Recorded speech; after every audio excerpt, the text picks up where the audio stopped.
Promise பண்ணேன் அப்படின்னா அது எப்படியுமே வந்து டினை பண்ண மாட்டேன். ஸோ அந்த கம்பெனியில் வந்து செலக்ட் பண்ணாங்க. ஸோ அதுவும் ஈஸியாக செலக்ட் பண்ணல. ஒரு 4-5 இன்டர்வியூ போனேன்.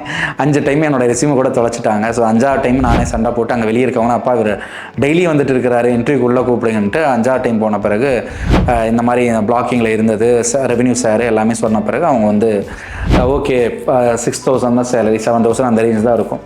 செலக்ட் பண்ணப்போ அங்கே கொடுத்த மாதிரி 1 இயர் அந்த டைட்டில் ப்ராசஸ் அப்படிங்கிற யூஎஸோட ரியல் எஸ்டேட் ப்ராசஸில் 1 இயர் ஒர்க் பண்ணும்போது நிறைய கற்றுக்கிட்டேன். 9 to 6 1 hour பிரேக் டைம் இருக்கணும், கார்ப்பரேட்னா இப்படி தான் ஒர்க் பண்ணணும், ரூல்ஸ் இப்படி இருக்குது, கம்பெனியோட பாலிடிக்ஸ் இந்த மாதிரி இருக்கும் அப்படிங்கிற மாதிரி நிறைய விஷயம் லேர்ன் பண்ணிட்டு 1 இயர்க்கு அப்புறம் மறுபடியும் என்னோட கம்பெனி ஸ்டார்ட் பண்ண ஒரு ஆசை வந்துச்சு. அப்போ மறுபடியும் என்னோட ஃப்ரெண்டு ஃபஸ்ட்டு எம்எல்எம்ல அறியப்படுத்துகிற பிரவீன்குமார் சார் இருக்கார் இல்லையா, என்னோட பிரதர் மாதிரி தான் அவர்.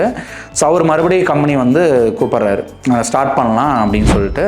மார்க்கெட்டிங் நான் வந்து ப்ராடக்ட்லாம் சேல் பண்ணுற மாதிரி ஒரு ப்ராசஸ் ஸ்டார்ட் பண்ணியிருக்கேன், 2 பேரும் சேர்ந்து பண்ணலாம் பார்ட்னர்ஷிப்னு அவர் கூப்பிட்றாரு. ஸோ அங்கே போய் அங்கே ஸ்டார்ட் பண்ணோம் அப்படின்னா அது வீடாக இருக்குது, 2-3 பஸ்ஸு மாறி போகிற மாதிரி இருக்குது. ஸோ